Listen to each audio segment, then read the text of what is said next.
Welcome everyone to the inaugural OEE Peer Learning Roundtable.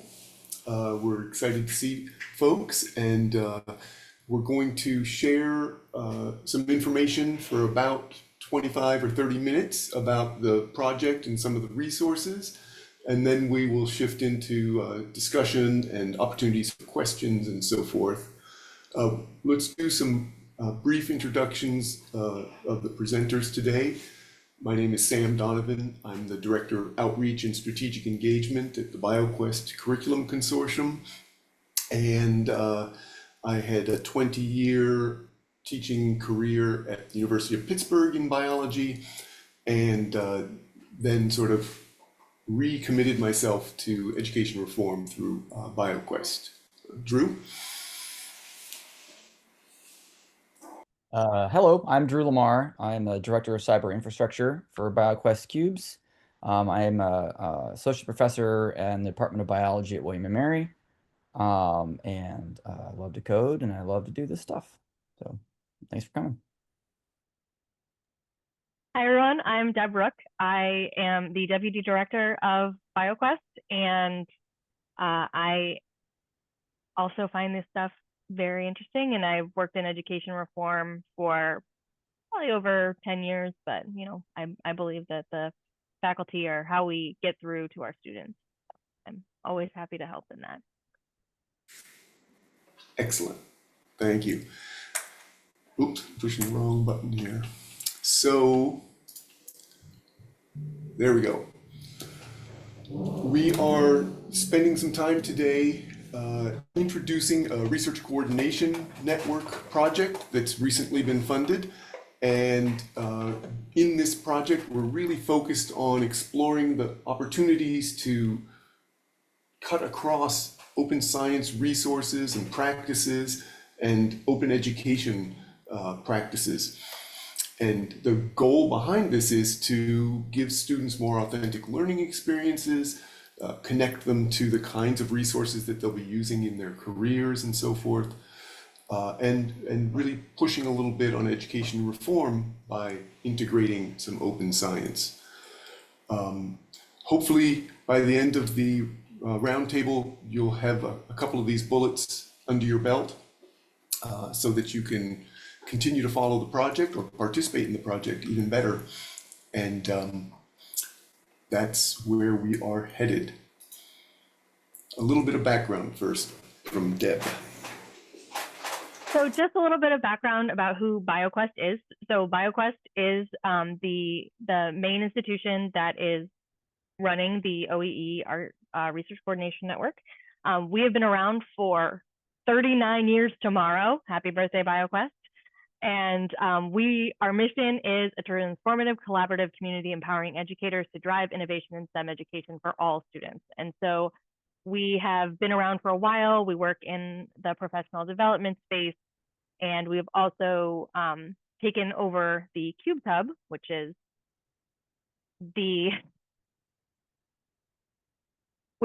a open education resource library that we are very proud of. So the Cubes was originally an NSF-funded project that went on for 7 years. And after the 7 years of funding was over, it came under the heading of BioQuest. So BioQuest has been in Cubes from the beginning, but we are just now the official stewards of our BioQuest, or of the Cubes Hub. There's a lot of good resources available. And then we also have a lot of project workspaces and website spaces for partner projects and for groups who are running their own professional development. And so there's a lot of cool stuff that you can do on the Cubes Hub that we are leveraging for this grant.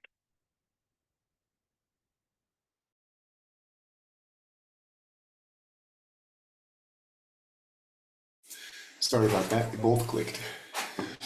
Okay, so given that little bit of background, we can come to this currently funded project. It's a 3-year research coordination network. A lot of people don't know this, but if you apply for a research coordination network, it can be for up to 5 years, but you can also reduce the length of it and spend out your money a little more quickly.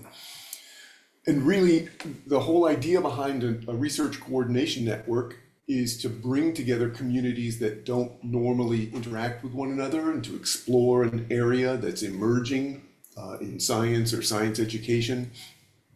And so we established, we are working with a group of stakeholders to establish, incubate, and sustain what we're calling the open education ecosystem, which is really designed to leverage the power of open communities, open resources, and open practices to accelerate the change in undergraduate biology education. And this graphic captures, it was something we put together for the proposal, but generally we're trying to cut across a whole range of computational environments and think about accessibility and the barriers to faculty using these materials in a very careful way.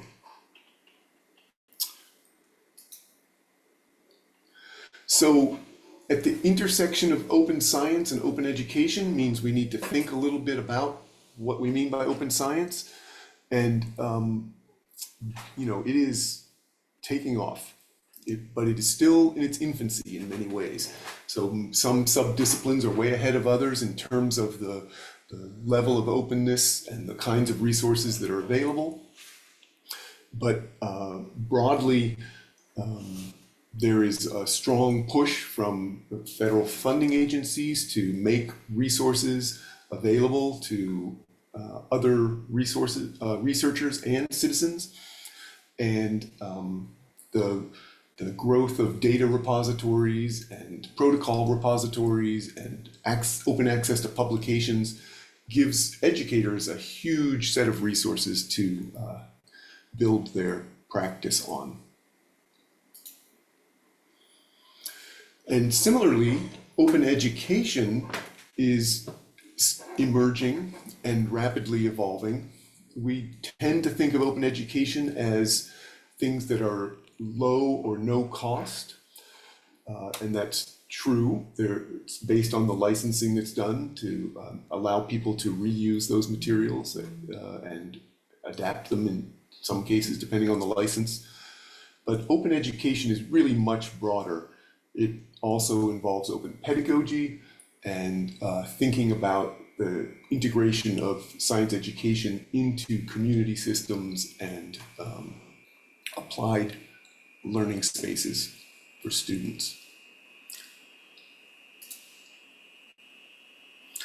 So in thinking about supporting the collaborations, oh, I see these are all, sorry, I didn't know these were, there we go. I have to do it again. Sorry, I didn't know I didn't mention. So as I said, the RCN is meant to bring together groups that don't generally interact. And so we are explicitly trying to engage folks from open education service providers, and I would put CUBES and BioQuest as open education service providers, open science service providers, right? We have groups like NEON and the TAC facility in Texas and all sorts of data repositories. Sometimes you can get access to tools from open science service providers. But there are other players, right? Scientific societies are deep wells of disciplinary knowledge, and they have education committees often. There are lots and lots of education reform projects. And then, of course, we've got the faculty who do the teaching and some of the institutional resources that, where those faculty are located. So we're really talking across groups that often don't interact, but we believe that there are some sort of core relationships there that could be developed and explored in order to look for places to integrate the science and the education.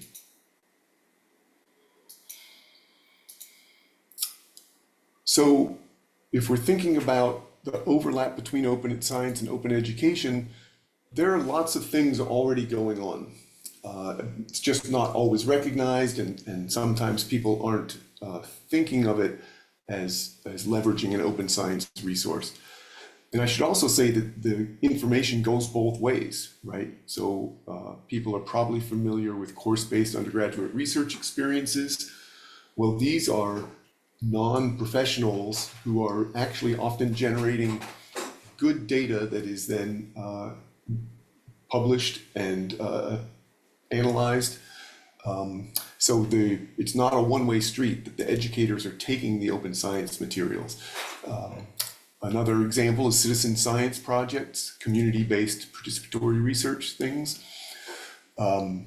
So all of these have in common the fact that these are people who have really put a great deal of emphasis on identifying activities that students are engaged with that reflect scientific practices, training them to either participate in science as a professional or understand science as a citizen. So you'd say, great, things have started. What's the problem? Right? There are some students who have access to authentic science experiences, but really the vast majority do not. And there are a lot of innovative approaches being developed and evaluated, but uptake and broader impacts through dissemination and implementation are actually quite slow. And we really feel like this just access to faculty who haven't participated in the past is very important. Open science resource providers often consider educational audiences as they share their data and tools, but it doesn't entirely alleviate the barriers for faculty taking advantage of those resources. And then open education is beginning to move beyond the cost savings and licensing discussions. But STEM education is still generally content coverage more than doing the science. So it's a complex environment, a complex landscape, and so we just have to add a third circle here to our diagram that in large part we're promoting a reform vision, and the strategy to get towards that reform vision is to look across open science and open education. This transition will be challenging. There's going to be a lot of raising awareness and communication and coordination across the stakeholders, being explicit about what does it mean to practice open science or open education, and then how do we connect faculty to the professional opportunities to help them develop these practices.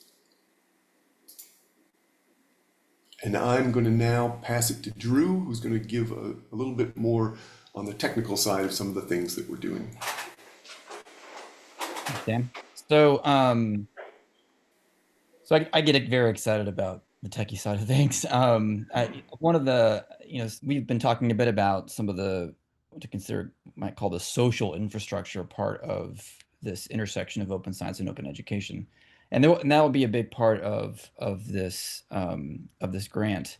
But another side of it is the actual cyber infrastructure and the computational challenges that are in the sort of not in the way, but that are sort of would help to address to maybe reach some of our goals. I should point out that there's some cyber infrastructure that has been around for a while called gateways, sometimes called science gateways.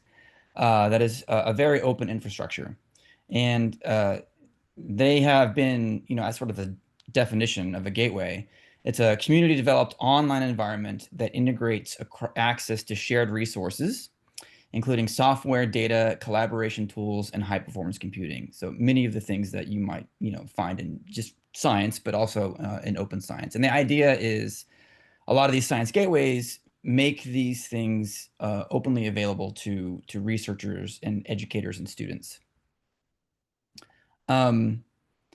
And so the idea with that gateways can help solve is they move beyond science data into OER to promoting the integration of more open resources and practices. And moving beyond just open licensing to assess what we're calling what is out there called fair standards or fair data standards, which I'll talk about in just a second.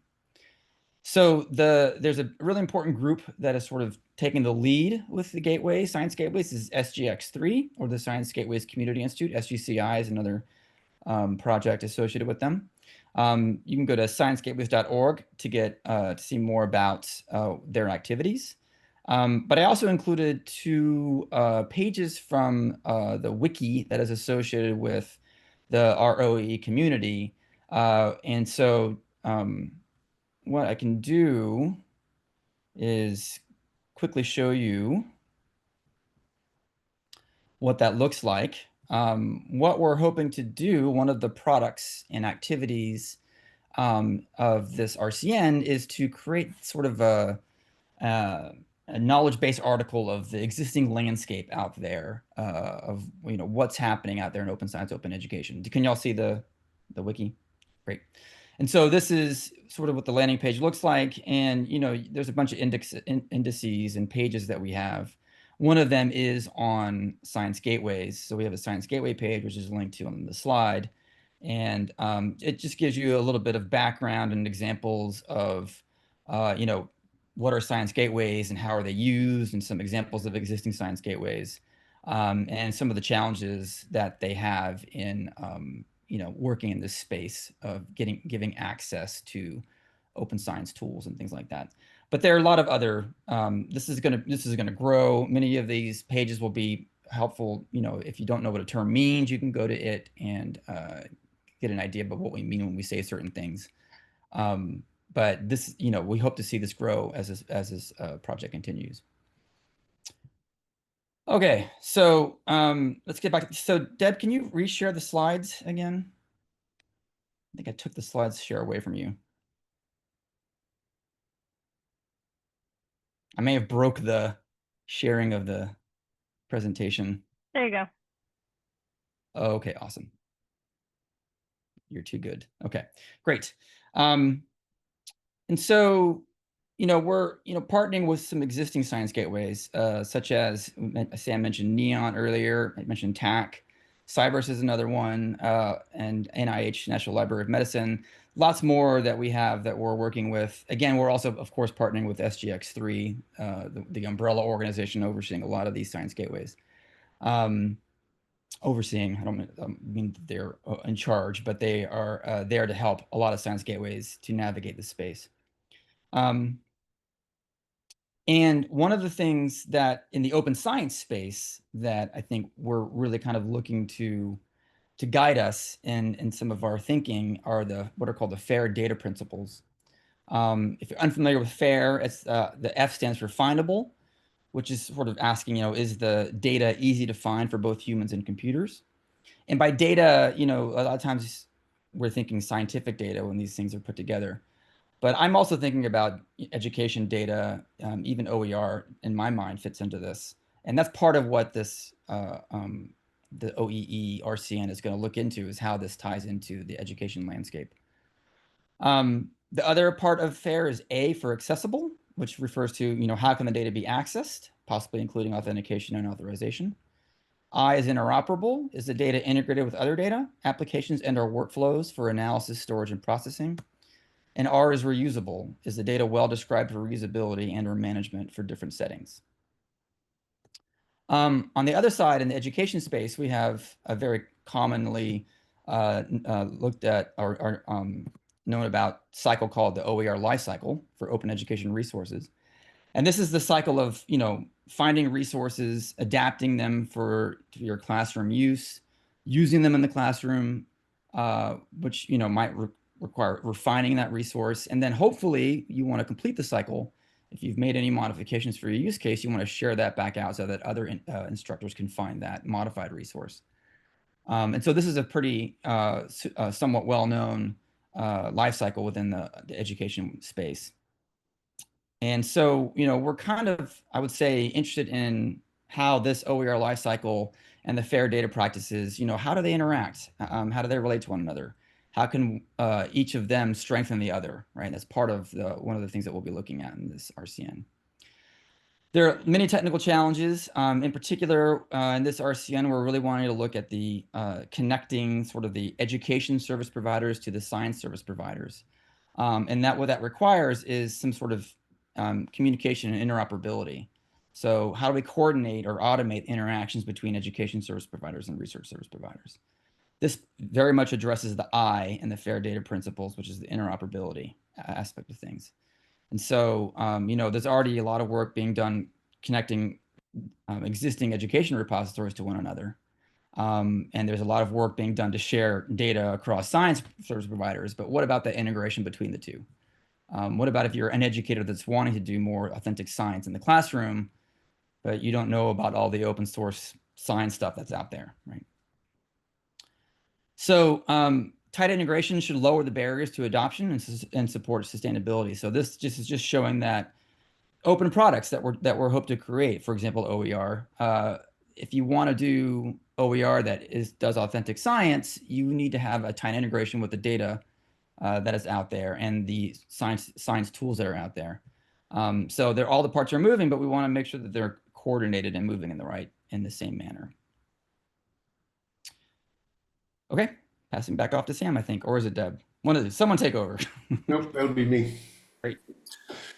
Yeah, so as Drew said, this project really has these two sides. Building a network where we can facilitate the collaboration across these diverse stakeholders, and that's really on the social side, and then sort of understanding the mechanisms underlying the tools that allow them to talk to each other efficiently, so that we can lower the barriers to participation. So we hope that our funding will be around through the fall of 2027. So far, so good. And just a little update. So in this spring of 25, we built the skeleton group site, which we'll show you in just a second. We got started on the wiki collection of terms and concepts, and we worked with the steering committee to orient to the landscape at this interface, and it kind of blew us away once we really started to think about it with some experts in the field. There's a lot of diversity out there. There's a lot of different things, and so we've got a lot on our plate. And then we've begun sort of doing presentations to raise awareness of the project and the opportunity space afforded by these open resources. This summer, we're launching the Peer Learning Roundtable series. Ta-da! We're recruiting partners and so that we can disseminate their resources and professional development opportunities through the OEE interface. And then we're beginning the discussions around shared metadata that would cut across. So metadata describes the data itself. And when you're talking about the computational integration, you're generally talking about metadata, matching of metadata, or being able to search other people's metadata. So finding the ways to connect educational and scientific resources. This fall, we will begin our partner-led faculty mentoring networks, which is a term for online sort of semester-long strategy for engaging faculty in using and modifying materials in their classrooms. And then we'll be recruiting teaching faculty to do that and refining and beginning to implement some of the shared metadata. So we're pretty early in, but we're really looking for people who are interested in collaborating with us. And so Deb's just going to say a few things about the community. Yep, and I'm going to share my screen again so that y'all can follow along. So this is oee.cubesub.org. This is, everyone can see the website. Yes, okay. So this is our main page. Again, we are just kind of getting started, so I'm going to show you a few things that we have going and where things will be in the future. So some of the main things you're going to want to know about is we have a forum space where you can introduce yourself to the community, and we'll start engaging in conversations here, including sharing resources when they are connected to different conversations. We have a collection space where people will share resources that go along with some of the topics that we're discussing, either in the working groups or faculty mentoring networks or kind of around the cyber infrastructure, any of that stuff, we can share resources here. Our calendar is now set up with, so most of you will have probably found it because you are here. So you found the registration button on our calendar here. We've also put up our office hours. So BioQuest hosts office hours twice a week, every week, where you can come and talk to Sam and I about OEE or anything else. And we are starting to also add some things that are being done by partner organizations and things that are kind of connected with what we do. And as we move forward, our partners will also be advertising their events in this space so that you can see not just our events that are coming, but kind of everybody who's involved in this project. And just if you want a different way of viewing it, we also have the events page, which is going to list them out in order, which is so it's just a different view. As we create resources for the OEE, this is where they will live. They will live under resources. So right now, this is a couple of the poster presentations that have been done. So as Sam said, some presentations have been done for recruitment. And then down here, we have the wiki, which Drew showed you. So again, you can easily get to this from this main page. I think that's it. Somebody want to say, did I forget anything? With an emphasis on joining. Yes, please join. So you're right. Up in the top here, you will have a button that says join. So log into your Cubes account and join. Thank you.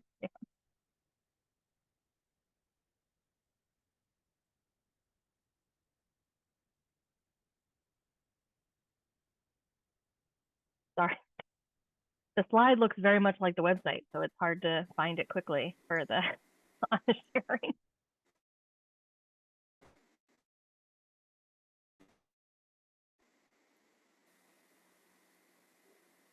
Okay, my computer's telling me my internet connection is not very stable, so just wave if I blink out. Okay, there we go.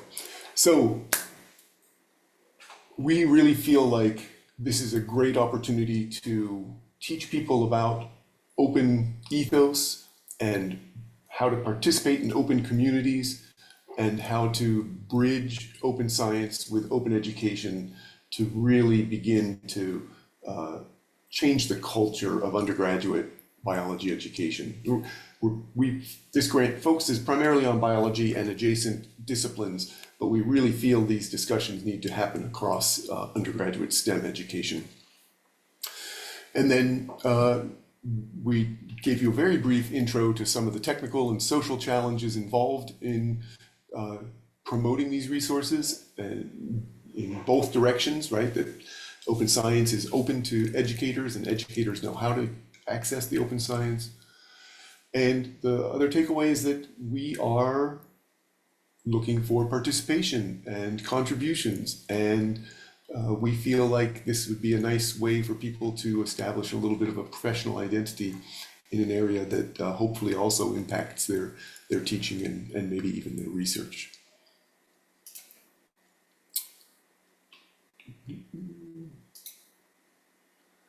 Okay, that is the bulk. That is the bulk of our presentation, but we recognize that now for 30 minutes, we did pretty well there. We've been talking at you using a lot of acronyms and code. And so what we'd like to do now is shift into a little bit more interactive format. The first